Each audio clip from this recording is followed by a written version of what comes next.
नमस्कार दोस्तों, my self Seema Singh. I hope आप सब बढ़िया होंगे। जैसा कि आपको पता है, हम यहाँ पे होम साइंस के टॉपिक कवर करते हैं जो सभी एग्जाम्स के लिए इम्पोर्टेंट होते हैं। आज जो हमारा टॉपिक है वो है कार्बोहाइड्रेट। देखते हैं कार्बोहाइड्रेट क्या होता है और हमें कहाँ से मिलता है। कार्बोहाइड्रेट हमें वनस्पति से मिलता है, स्टार्च के रूप में मिलता है जो पाचन के बाद ग्लूकोज में बदल जाता है। स्टार्च के रूप में यह हमें वनस्पति से प्राप्त होता है और 1 ग्राम कार्बोहाइड्रेट में 4.2 किलो कैलोरीज मिलती है और कहीं कहीं पे आपको ये 4 किलो कैलोरीज भी देखने को मिलेगा। ठीक है, अकॉर्डिंग टू ऑप्शन जाएंगे हम, जो हमारे एग्जाम्स में ऑप्शन होगा 4.2 होगा तो हम ये देखेंगे, अगर 4 किलो कैलोरीज होगी तो हम ये देखेंगे। आगे बात करते हैं।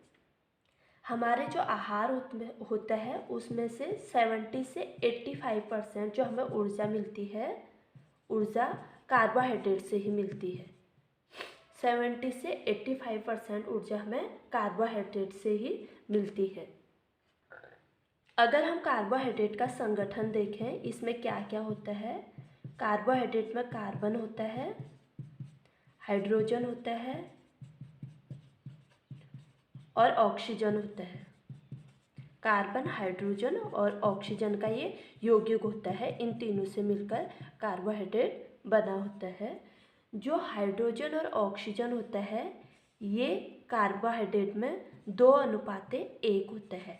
हाइड्रोजन के इसमें 2 अणु होते हैं और ऑक्सीजन का इसमें 1 अणु होता है। इसीलिए हम इसको हाइड्रेट ऑफ कार्बन भी बोलते हैं। हाइड्रेट ऑफ कार्बन, जिसे हम कार्बोहाइड्रेट बोलते हैं। इसीलिए इसका नाम कार्बोहाइड्रेट पड़ा, क्योंकि इसमें जो 2:1 कार्बन और ऑक्सीजन का है कार्बोहाइड्रेट। जो कार्बोहाइड्रेट का सूत्र होता है, कार्बोहाइड्रेट का सूत्र वो क्या होता है, CH2O। कार्बन, हाइड्रोजन और ऑक्सीजन इनके संगठन में हाइड्रोक्सी एल्डिहाइड समूह होते हैं। जो कार्बोहाइड्रेट का समूह होता है वो हाइड्रोक्सी एल्डिहाइड होता है। एल्डिहाइड कीटोन समूह होता है।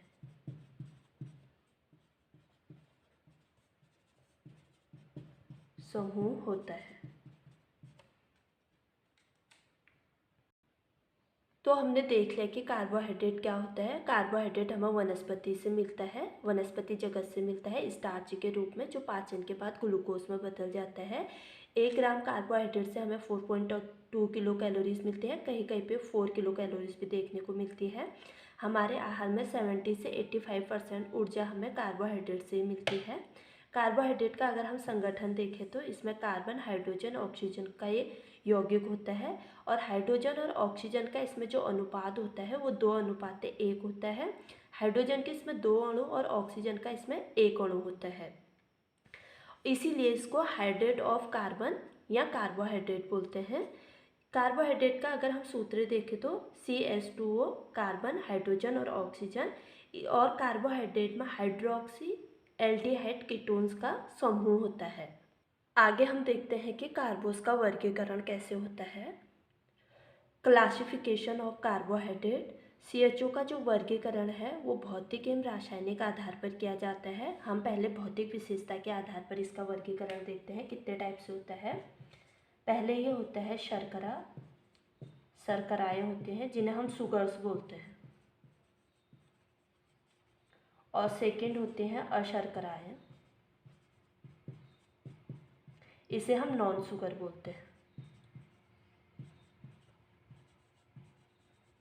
देखेंगे कि जो शर्कराएं सुगर्स होते हैं वो क्या होते हैं। सुगर्स क्या होते हैं। सुगर्स जो होते हैं वो स्वाद में मीठा होता है, स्वाद में मीठी होती है, जल में घुलनशील होता है,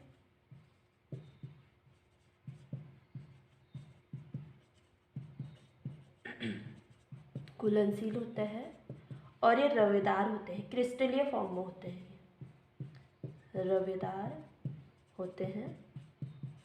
हमें कहाँ से मिलते हैं शुगर्स? फल और सब्जियों से मिलते हैं, फल सब्जियों,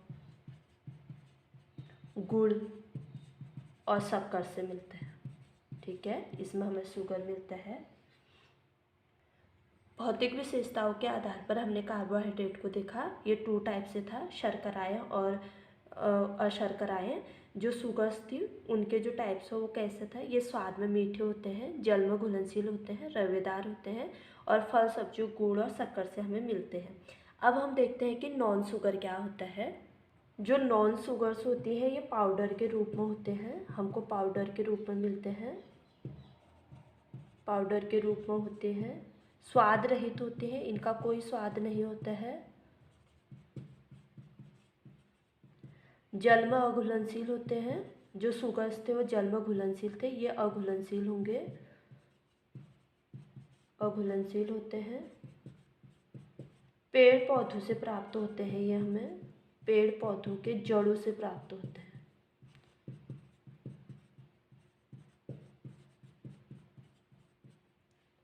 इनका जो अणुभार होता है वो अधिक होता है, अणुभार अधिक होता है जो नॉन शुगर होते हैं। और इनका कोई आकार नहीं होता है, नॉन शुगर का कोई आकार नहीं होता है। ये हमें कहाँ से मिलते हैं? ये हमें अनाज और दालों के छिलके से मिलते हैं, छिलके के जो भीतरी भाग होते हैं वहाँ से मिलते हैं नॉन शुगर। हमने जो कार्बोहाइड्रेट का भौतिक विशेषताओं के आधार पर जो क्लासिफिकेशन था वो देख लिया। वो 2 टाइप से था, शुगर्स और नॉन शुगर क्या होते हैं, हमने ये देख लिया। अब हम जो कार्बोहाइड्रेट की विशेषता देखेंगे वो रासायनिक आधार पर देखेंगे। वो क्या है? 2 आधार पर हम कार्बोहाइड्रेट के वर्गीकरण कर सकते थे, एक भौतिक एक रासायनिक। भौतिक हमने देख लिया, अब हम देखेंगे रासायनिक। जब कार्बोज के एक अणु मिलते हैं तो वो मोनोसैकेराइड्स बनाते हैं, और जब 2 मोनोसैकेराइड्स मिलते हैं तो वो डाइसैकेराइड्स बनाते हैं, और जब 2 या 2 से अधिक मोनोसैकेराइड्स मिलते हैं तो वो पॉलीसैकेराइड बनाते हैं। जब कार्बोज का एक अणु मिलेगा तो मोनोसैकेराइड्स बनेंगे, जब कार्बोज के जब 2 मोनोसैकेराइड्स मिलेंगे तो वो डाइसैकेराइड्स बनाते हैं, और जब 2 या 2 से अधिक मोनोसैकेराइड्स मिलते हैं तो वो पॉलीसैकेराइड्स बनाते हैं। तो देखते हैं कि मोनो, डाई और पॉली क्या है। ठीक है, मोनोसैकेराइड्स, डाइसैकेराइड, पॉलीसैकेराइड। मोनोसैकेराइड जो होता है वो कार्बोहाइड्रेट का सबसे सरल रूप होता है, और जो पॉलीसैकेराइड्स होता है ये कार्बोहाइड्रेट का सबसे जटिल रूप होता है। इसका पाचन सबसे देर से होगा, सबसे जल्दी इसका पाचन होगा। मोनोसैकेराइड्स में कौन कौन से आते हैं देखते हैं। ग्लूकोज आता है, इसका पाचन सबसे अधिक जल्दी होता है। फ्रुक्टोज आता है, ग्लैक्टोज आता है, और डाइसैकेराइड्स में सुक्रोज आते हैं, माल्टोज आते हैं और लैक्टोज आता है। पॉलीसैकेराइड्स में स्टार्च आते हैं, इनका पाचन देर से होता है। ग्लाइकोजन आता है, सेलुलोज आता है, इसका तो पाचन ही नहीं होता है हमारी बॉडी में, ऐसा एंजाइम्स नहीं है हमारी बॉडी में जिससे हम सेलुलोज का पाचन कर पाए। पैक्टिन जो हमें फलों से मिलता है, मीठे फलों से, और डेक्स्ट्रिन। मोनो 3 होते हैं, डाई 3 होते हैं, पॉली 5 होते हैं। मोनो में ग्लूकोज, फ्रुक्टोज, ग्लैक्टोज, डाई में सुक्रोज, माल्टोज, लैक्टोज, और पॉली में आता है स्टार्च, ग्लाइकोजन, सेलुलोज, पैक्टिन और डेक्स्ट्रिन। जो मोनोसैकेराइड्स और डाइसैकेराइड्स होते हैं इनके जो वो है पार्ट्स हैं, इनके जो अंत में जो आएंगे, मोनो और डाई की जो शर्कराएँ होती हैं, डाई की जो शर्कराएँ होती हैं, इनके अंत में, नाम के अंत में ओज आता है। तो इससे भी हम पता लगा सकते हैं कि ये मोनो है या डाई है। इन दोनों का हम पता लगा सकते हैं क्योंकि इनके जो नाम के अंत में है ओज आता है। ठीक ठीक है, इधर भी ओज आ रहा है। अब मोनोसैकेराइड्स क्या होते हैं ये देखते हैं। मोनोसैकेराइड्स क्या होते हैं। मोनो क्या है, मोनो जो होता है दो शब्दों से मिलकर बना होता है। मोनोसैकेराइड्स दो शब्दों से मिलकर बना होता है। मोनो का मतलब होता है एक, और सैकेराइड्स का मतलब होता है शर्करा। जो मोनो होता है इसमें कार्बन के 6 अणु होते हैं। कार्बन के 6 अणु होते हैं, इसलिए इसे हम हेक्सोस भी बोलते हैं। हेक्सोस भी बोलते हैं। तो हमने देखा कि कार्बोज का रासायनिक विशेषताओं के आधार पर जो वर्गीकरण था वो 3 टाइप से था। Monosaccharide, disaccharide, polysaccharide. मोनो में ग्लूकोज, फ्रुक्टोज, लैक्टोज। डाई में सुक्रोज, माल्टोज, लैक्टोज। और पॉली में स्टार्च, ग्लाइकोजन, सेलुलोज, पैक्टिन और डेस्टिन। जो मोनो और डाइसैकेराइड्स होते हैं उनके जो लास्ट में आता है ओज वर्ड आता है। और जो मोनोसैकेराइड्स होता है, मोनो दो शब्दों से मिलकर बना होता है, मोनो और सैकेराइड्स। मोनो का मतलब होता है एक और सैकेराइड्स का मतलब होता है शर्करा। मोनोसैकेराइड्स जो होता है उसमें कार्बन के 6 अणु होते हैं, इसलिए हम इसे हेक्सोस भी बोलते हैं। जो मोनो होता है वो कार्बोज का सबसे सरल रूप है और पॉलीकार्बोज का सबसे जटिल रूप है। सबसे ज़्यादा लेट में कार्बोज का पाचन होता है। आगे हम देखते हैं कि ग्लूकोज, फ्रुक्टोज और ग्लैक्टोज क्या है, इनको देखते हैं। ग्लूकोज कार्बोहाइड्रेट का सबसे सरल रूप है, सरल रूप होता है,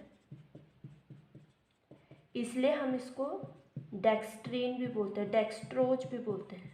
डेक्स्ट्रोज या ब्लड शुगर भी बोलते हैं। ब्लड शुगर या अंगूर की शर्करा भी बोलते हैं। अंगूर में सबसे अधिक ग्लूकोज होता है, शर्करा बोलते हैं। अंगूर, ग्लूकोज की मात्रा इसमें सबसे अधिक होती है, ग्लूकोज की मात्रा अधिक होती है। हमारे जो रक्त होता है उसमें ग्लूकोज की मात्रा कितनी होती है। ग्लूकोज की मात्रा 80 mg पर 100 ml होता है, ठीक है। और कहीं कहीं पे आपको ये 80 mg पर 120 ml देखने को मिलेगा। हम अकॉर्डिंग टू ऑप्शंस जाएंगे। जो ग्लूकोज होता है इससे हमें तुरंत ऊर्जा प्राप्त होती है, इसलिए जो लोग बीमार होते हैं उनको हम ग्लूकोज ही चलाते हैं, क्योंकि ये कार्बो जो ऊर्जा होती है उसका सबसे सरल रूप होता है, तुरंत ऊर्जा प्राप्त होती है हमें इससे।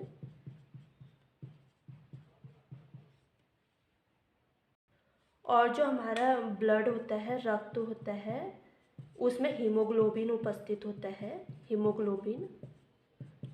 हीमोग्लोबिन उपस्थित होता है। हीमोग्लोबिन के संपर्क में आकर ही इसका ऑक्सीकरण होता है।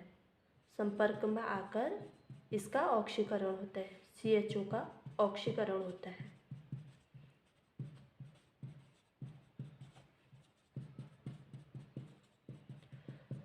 ग्लूकोज और कार्बोहाइड्रेट का सबसे सरल रूप है। इसको डेक्सट्रोज या ब्लड शुगर या अंगूर की शर्करा भी बोलते हैं। अंगूर में सबसे अधिक ग्लूकोज होता है। रक्त में ग्लूकोज की मात्रा 80 mg पर 100 ml या 80 mg 120 ml होता है। रक्त में हीमोग्लोबिन के संपर्क में आकर, जो रक्त में जो हीमोग्लोबिन होता है उसके संपर्क में आकर कार्बोहाइड्रेट का ऑक्सीकरण होता है और ग्लूकोज से हमें तुरंत ऊर्जा प्राप्त होती है। हमारे ब्लड में जो ग्लूकोज की मात्रा होती है वो 80 mg पर 100 ml होती है। अगर इससे ज़्यादा ग्लूकोज की मात्रा जब हमारे ब्लड में हो जाती है तो तब क्या होता है, अगर 80 mg पर 100 ml से अधिक ग्लूकोज हमारे ब्लड में हो गया तो ग्लूकोज की मात्रा जब हो जाती है तो क्या होता है, इंसुलिन हार्मोन जो हमारे लैंगरहैंस की दीपिकाओं से निकलता है, इंसुलिन हार्मोन्स की उपस्थिति में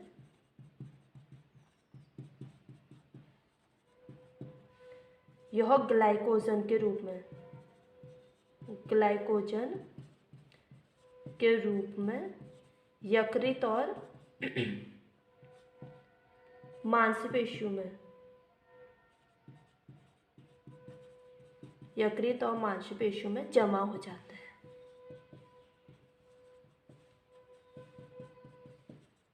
ठीक है, जब 80 mg या पर 100 ml से ब्लड शुगर ग्लूकोज जो होता है इसकी मात्रा जब हमारे ब्लड में हो जाती है तो इंसुलिन हार्मोन्स की उपस्थिति में ग्लाइकोजन के रूप में हमारे यकृत और मांसपेशियों में स्टोर हो जाता है।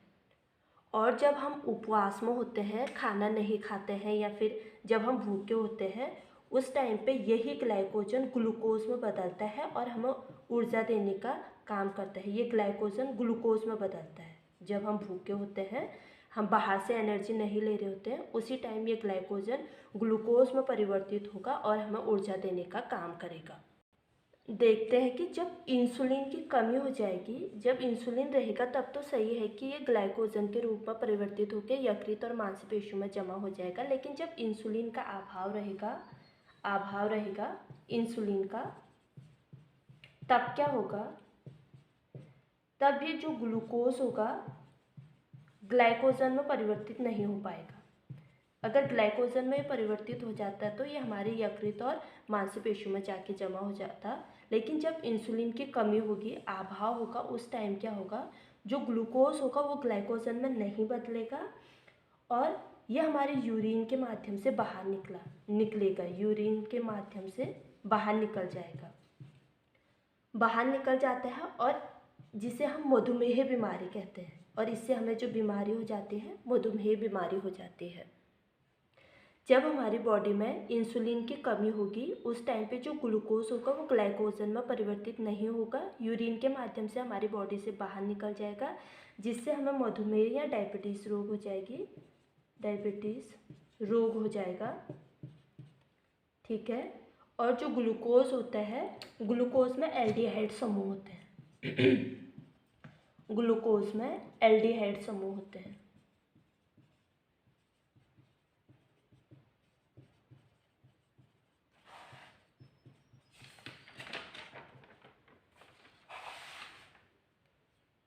और ग्लूकोज को हम करंट एनर्जी भी बोलते हैं, क्वाइनो बॉडी करंट एनर्जी, क्योंकि इनके पाचन में हमारा टाइम नहीं लगता है। जैसे हम ग्लूकोज लेते हैं हमें एनर्जी मिलना स्टार्ट हो जाती है। ग्लूकोज सीधे हमारे ब्लड में जाता है, वहाँ से हमारी कोशिकाओं तक पहुँचता है ब्लड के थ्रू और हमें ऊर्जा देने का काम करने लग जाता है।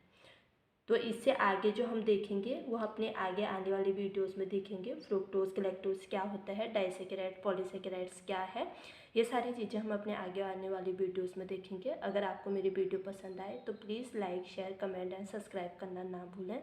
मिलते हैं अपने अगले वीडियो में, तब तक के लिए बाय।